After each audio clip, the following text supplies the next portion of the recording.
anung ta pasian akilom pasian kumpi te kumpi to pa za to mang pa akilom pasian chi to pa min phat khom ni ma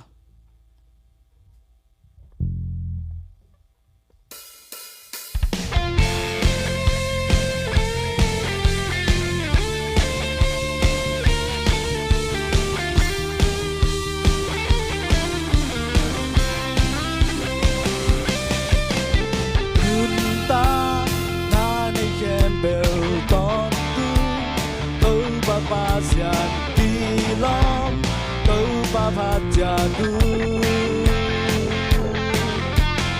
uke teu kupini leike teu padu tilom tau pa phat jadu banyak pasian kumpi gen peu dan kumpi pa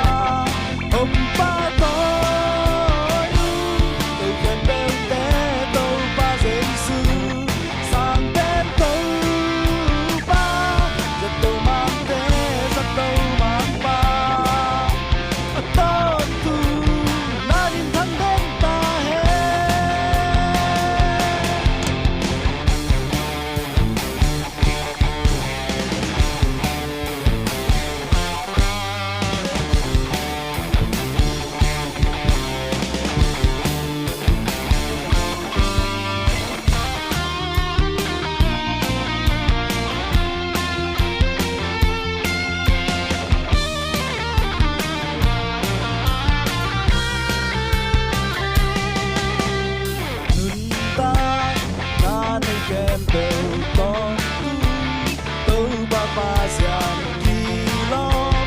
tau ba phat jadu uken beu khudini meiken beu padu kilom tau ba phat jadu banyak pasian kupigen beu te kumpi pa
to pa min than na ta hen